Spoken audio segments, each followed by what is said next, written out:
To a new video, and it's about Elon Musk. Why not? I don't ever give up. Hi, Elon Musk speaking. I didn't have any money. In fact, I had negative money. I had huge student debts. Like, I have a bunch of houses, but I don't spend a lot of time in most of them. I couldn't afford a place to stay and an office, so I rented an office instead because I got a cheaper office than I could get a place to stay, and then I just sort of slept on the futon. And a few years ago, people were laughing at you. Now, not so much. I mean, Okay. SpaceX, I founded approximately 4 years ago with the goal of revolutionizing access to space. What I really want to try to achieve here is to make Mars seem possible. Step 3 would be to provide humans to another planet services to private sector and the government. What How'd you get things gives done? you satisfaction? Doing something useful for other people that I like. Sure, and making gobs of money off of it.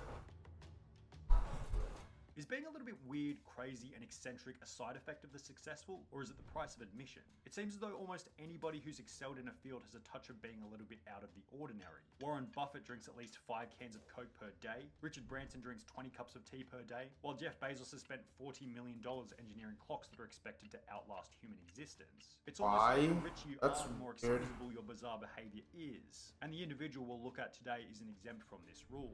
Elon Musk is an eccentric multi-billionaire engineer and businessman who, despite coming from a poor, abusive household in Pretoria, South Africa, is slowly becoming the sole individual most trusted with the future of human life. But it certainly hasn't been smooth sailing for Elon Musk. From living on a couch in a rented Silicon Valley office, Instead of getting an apartment, we just rented a small office and we slept on the couch. to 3 divorces, CNBC was rerunning their divorce special. Yes. Oh, to being 2 days from bankruptcy in 2008. We were only a few days from bankruptcy. It was literally 2 days, or 3 days maybe. It's safe to say that Elon Musk has only just pulled through life by the skin of his teeth. I sometimes guess. for some unique individuals, that risk pays off. The reward, anything you want. Cars, homes, businesses, government power, the ability to travel to space. All of these points will be covered in this video. So join me as we cover the full story of Elon Musk. Our story begins in Pretoria, South Africa, 1970. And you might ask, what was so significant about Pretoria in 1970 that grants permission for it to be the birthplace of our story? Well, at the time, not much. It was actually quite insignificant in the grand scheme of things. But it did happen to be a time and place where 2 random individuals by the name of Elon Musk and May Haldeman would begin dating. Errol, an engineer, and May, a model, made an almost impulsive choice to get married because they were, quote, bored and lonely. Well, you know, I was lonely, alone in Cape Town. I wasn't in a happy situation, and I thought, well, what can be worse? Marriage can't be that bad. Following Errol and May Musk's impulsive marriage in 1970, the couple had 3 children, Kimball, Tosca, and most significantly, Elon Musk, who was born on the 28th of June 1971. And that's kind of the basis for our story. One big happy family in South Africa. A successful engineer with his model wife and their 3 happy kids, and on the surface, everything looked amazing. However, the reality of their happy family turned out to be somewhat of a facade. Yeah. The dynamic was actually quite different. His dad was kind of abusive. You said I would be beaten up. Did you suffer that kind of abuse? Yes. Yeah. I think I was beaten up. Turns out that Elon's father and May's husband, Errol Musk, was incredibly abusive and somewhat of a garbage individual behind the scenes. When I was married, I was told about 3 times a day that I'm boring, stupid, and and ugly. Not only was Errol abusive, he also denied Elon some of the most basic things required to begin a career in business, such as a computer. He didn't want to buy a computer and refused to use computers and said they would never amount to anything. Showing that perhaps Errol wasn't all that interested in seeing his kids become their best selves. Elon has stated that his father was a terrible human being who carefully thought out plans of evil, also stating that he had a very violent, unhappy childhood. Oh, God. It was not a happy childhood. My father has serious issues. Signifying the harsh realities of his upbringing. However, the real question, over the long run, was this such a bad thing? Well, that's probably an argument worth having. Because a tough upbringing would actually end up being an asset for Elon's incredible success later in life. It would. Giving him the ability to adapt and overcome the most difficult of circumstances. But despite being in an abusive household as well as constant bullying at school, I was almost beaten to death, if you call that bullied. it wouldn't be long before Mae Musk would figure out that her child was somewhat of a genius. From the age of 3, Really? he just reasoned with me so well, and I didn't know how he could figure out things. I mean, he was 3. Mae realized that there was something special with her son Elon after discovering that he could reason with her and complete complex jobs at an incredibly young age of 3. Also stating that Like he was what? put into school a year early. Then, following Elon being put into school a year early, Elon's mind began exploding with creative ideas at the age of 5 or 6, which was explained on the Joe Rogan podcast. Yeah. I think when I was, I don't know, 5 or 6 or something, I thought I was insane. Why'd you think you were insane? Because it was clear that other people did not. Their mind wasn't exploding with ideas all the So- time. From that Yeah. point onwards, Elon stated that his mind was constantly coming up with ideas which he described as a never-ending explosion that can't be turned off. What's going on in the head? Never-ending explosion. It's just constant ideas, just bouncing around. Yes. Whew. So by this point, we could probably agree that Elon Musk was born with somewhat of a creative superpower. So with this in mind, did he have some kind of perfect plan to go from a small town kid in South Africa to a multinational billionaire? Wait, wasn't his dad, it wasn't his mom a model? He was born rich, man. Not in the beginning, at least, anyway.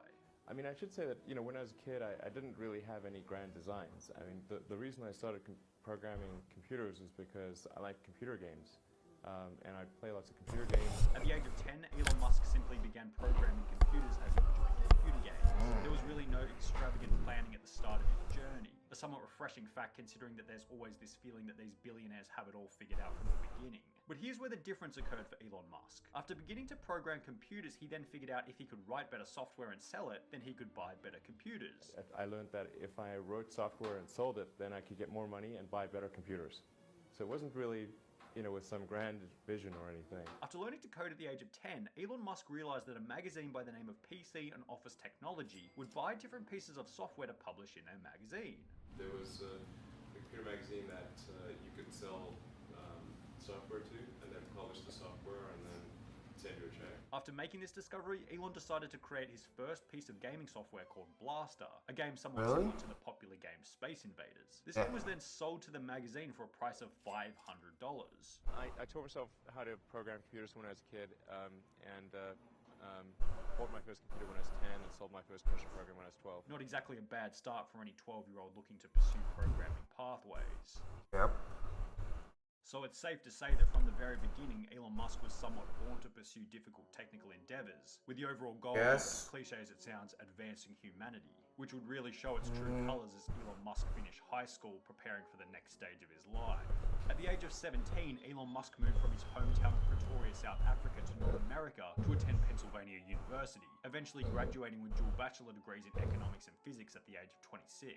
Now, finishing university with a dual degree in economics and physics is somewhat of an incredible achievement. But there was another issue here. He wasn't in the place that he wanted to be. Sure, Philadelphia was cool and all, but Elon had his mind set on somewhere else, a location where he thought he would really thrive. I thought, okay, I really want to work on new technology, so I want to get to Silicon Valley.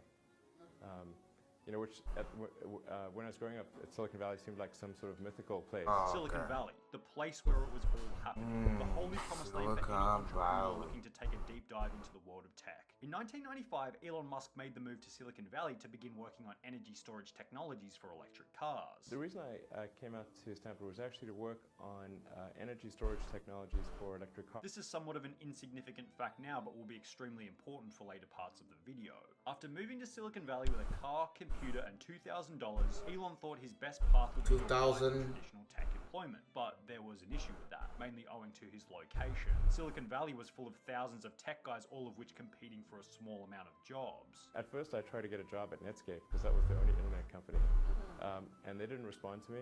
So then I was like, okay, if I can't get a job at the only internet company, then I better try starting something. And that was that. Elon Musk went with the old, if you can't get a job, create your own job. He was metaphorically thrown in the deep end, but often the deep end is the best area to learn how to swim. Okay, I can tell that this is kind of rough. To affect the future of humanity, just in, you know, at a macro level. And it just seemed like it would be like the internet and sustainable energy, making like multiplanetary, and then genetics and AI. After Elon's arrival in Silicon Valley, Elon Musk began to critically think about the areas in tech that would likely affect the future of humanity. And while genetics, AI, and making life multiplanetary were probably out of Elon Musk's 24-year-old hands, one area of tech that he thought he might be able to make an impact on was an area that, at the time, was barely even an area of tech. It wasn't monetizable and it was far from being a big industry, but would later become one of the most important pieces of daily human life. We're of course talking about the internet. After having experience writing and selling gaming software as a teenager, Elon had the general knowledge required to begin writing internet software. Elon Musk began writing software with the goal of, quote, making useful things happen on the internet. Trying to make useful things happen on the internet. Possibly hinting that he had no real idea of what he was trying to create in the beginning. However, this would change when Elon Musk would create his first piece of saleable internet software, described as a software allowing media companies to convert their paper and print content into digital content. So we thought, well, the media industry would need help converting its content from a print media to electronic. And they clearly had money. This software was the basis for Elon Musk's first company, Zip2, which was created with his brother Kimball. Now, starting a tech company would be exciting for any 24-year-old. However, as stated by Elon himself, he would have no idea how difficult the first company would end up being. There's a friend of mine who's got a great saying about creating a company, which is trying to build a company and have it succeed is like eating glass and staring into the abyss. Having moved from South Africa and still having $100,000 worth of college debt, Elon Musk was so poor Ow, the fuck did you do? An office for his company Zip2. So what were his options here? He couldn't rent both at the same time. It was either an office or an apartment. And since offices were cheaper than homes, he rented an office space and simply slept on the couch while showering at a local gym. I didn't have any money. In fact, I had negative money. I had huge student debts. So, in fact, I couldn't afford a place to stay and an office. So I rented an office instead, because I got a cheaper office than I could get a place to stay, and then I just sort of slept on the futon. This whole scenario might be what Elon Musk later described as the reality kicking in after starting a company. I mean, what tends to happen is it's sort of quite exciting for the first several months of starting a company, and then reality sets in. Things don't go as well as planned.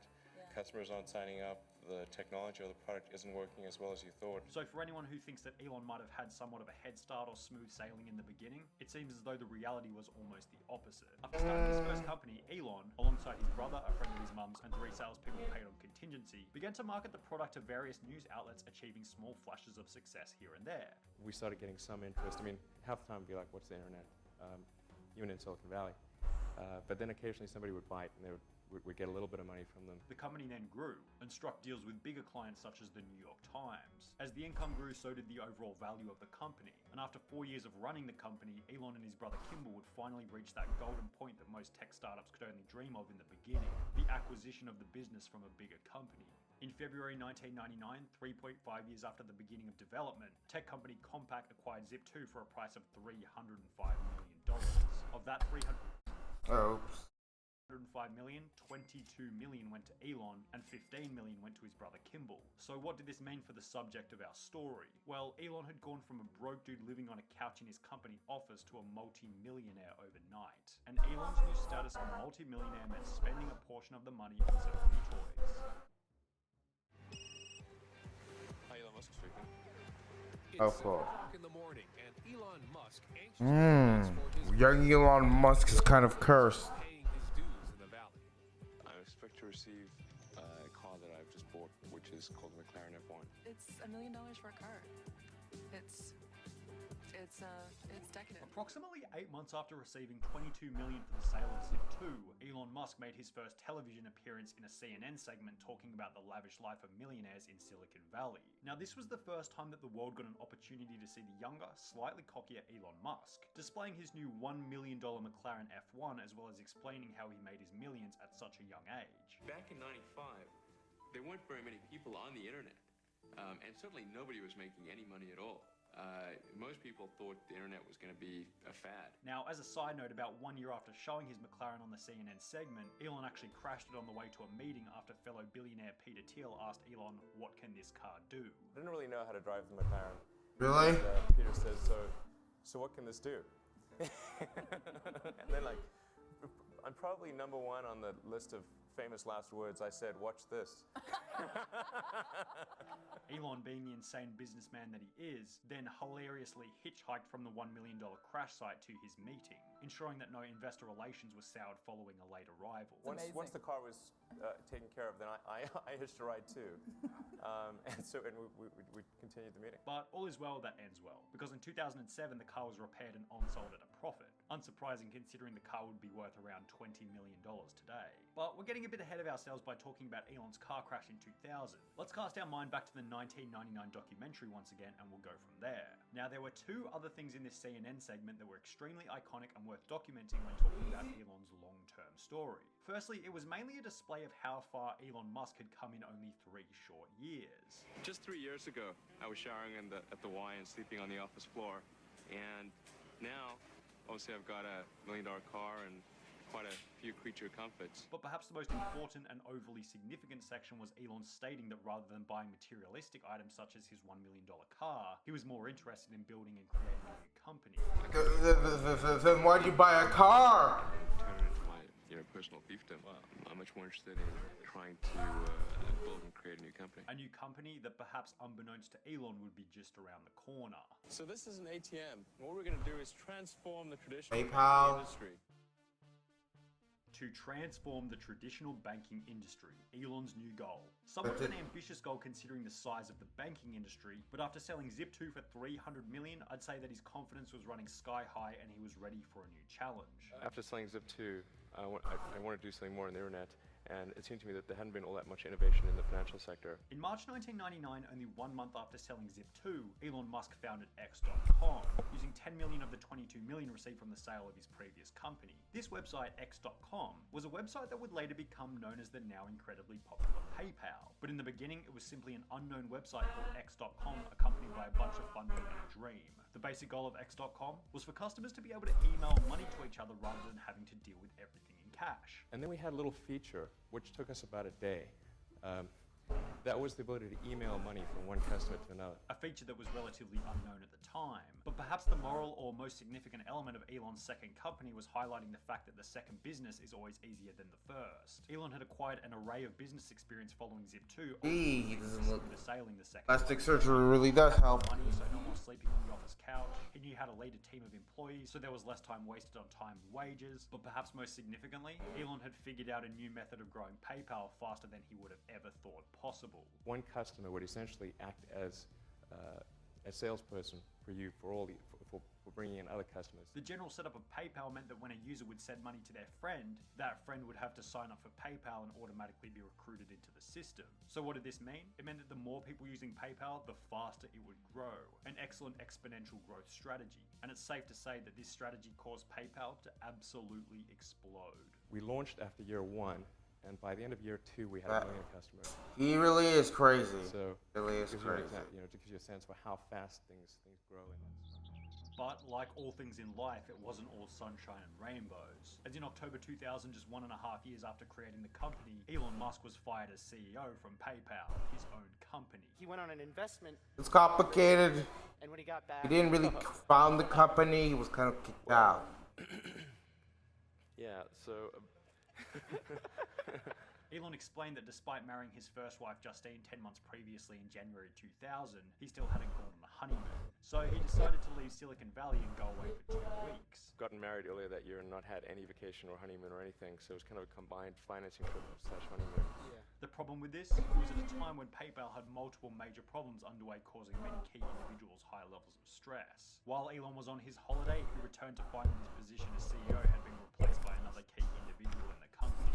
There was just a lot of worry, and that caused the management team to decide that I wasn't the right guy to run the company. Not exactly the best scenario for Elon Musk. However, things always seem to work themselves out in the long run for Elon Musk, because in 2002, eBay purchased PayPal for $1.5 billion, with Elon receiving $165 million from the purchase. This whole situation led Elon to patch things up with the former team that fired him as CEO, and good relations with former business partners was exactly what he needed, as his next endeavor beginning in 2003 would be so ambitious that he would need every shroud of good fortune that he could manage.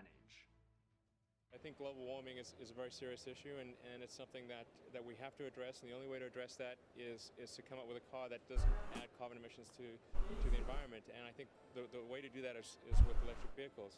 2003, a year where Elon Musk would get involved in the company that he believed would change the course of humanity. A company dedicated to the environment, dedicated to the best customer experience, dedicated to success. But most certainly a company that would have to take a stopover in hell in order to get there. We're of course talking about the Tesla. Tesla Motors. Now, a common misconception about Tesla is that Elon Musk actually started it. No. This isn't true. The company was started by two lesser-known engineers who simply had a vision for transport using energy that was better for the environment. Oh. In 2003, we decided to start a new company, and we wanted something, though, this time that actually had a little bit more of a real mission. Now, let's cast our mind back. Wait, what was the meme? Take a stopover in hell in order to get there. We're of course talking about the now incredibly popular Tesla Motors. Now, a common misconception about the environment. But a problem and a mission. Okay. In 2003, we decided to start a new company, and we wanted something, though, this time that actually had a little bit more of a real mission. Now, let's cast our mind back a little bit here. Do you remember when we mentioned towards the start that Elon actually moved to Silicon Valley in the first place to work on energy storage technologies for electric cars? The reason I came out to Stanford was actually to work on energy storage technologies for electric cars. Well, after first moving to Silicon Valley, Elon thought working on an internet company was a better opportunity because of the timing in 1995.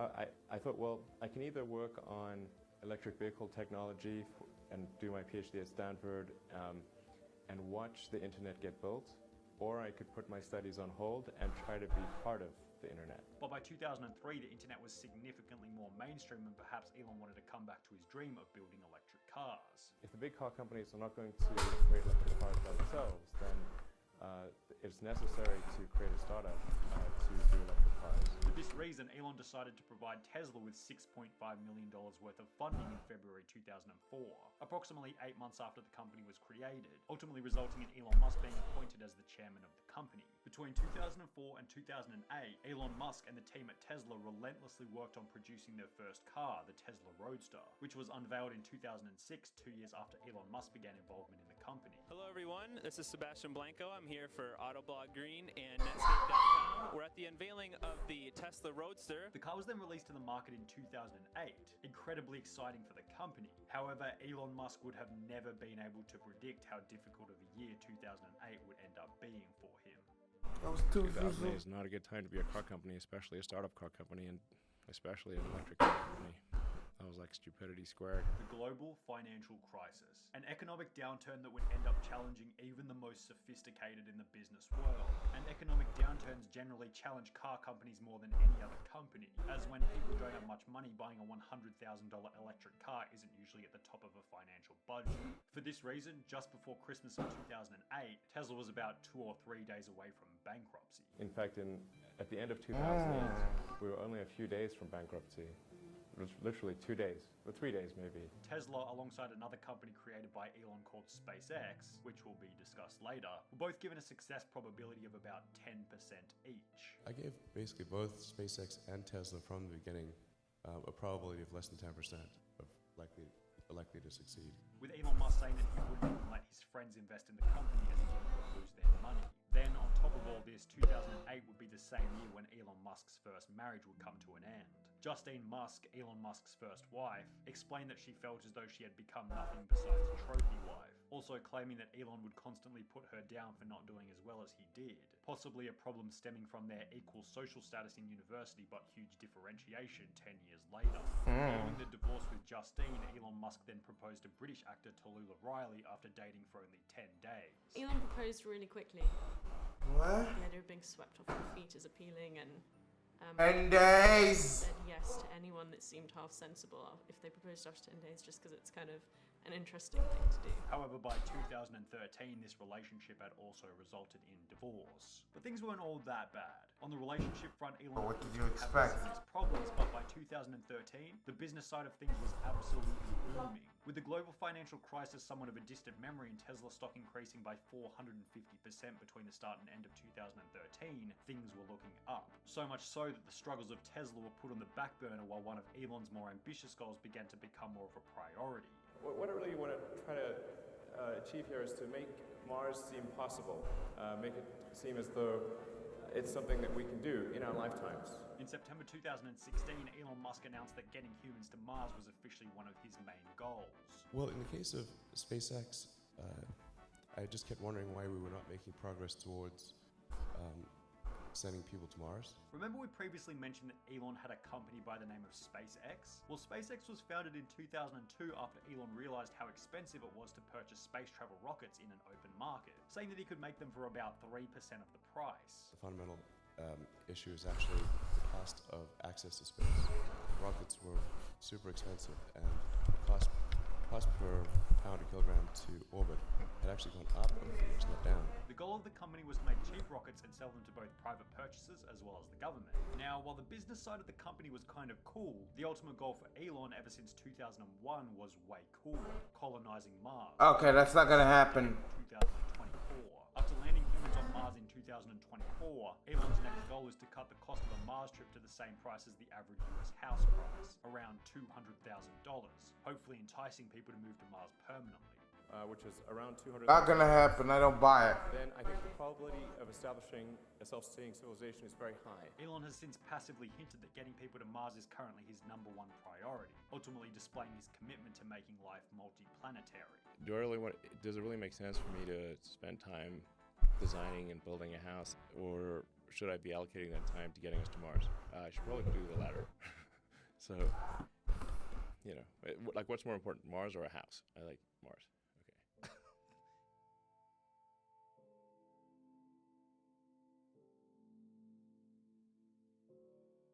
Is coming from a wealthy, well-brought-up background a requirement to make a change in the world? Do you have to conform to the rules of society to be a good human? Are there limitations for where your imagination can take your reality? Elon Musk doesn't seem to think so. He set the example. Just because you might come from an abusive household in Pretoria, South Africa, doesn't mean you can't restructure the reality that you're living. From a nobody, to a programmer, to an engineer, to a man whose sole mission has become ensuring the future of human existence. And perhaps if you're watching this video in the far future, maybe you're watching this video on autopilot in your electric car, or we've already been to Mars and you're using some kind of futuristic piece of technology that none of us can even conceptualize at the moment. And if that's the case, I want you to remember that all of it started with one individual. An individual who just wanted to make the world a better place. An individual who upon birth wasn't much different to you or I. An individual who put humanity before himself. Elon Musk. Oh, that's nice. Goodbye.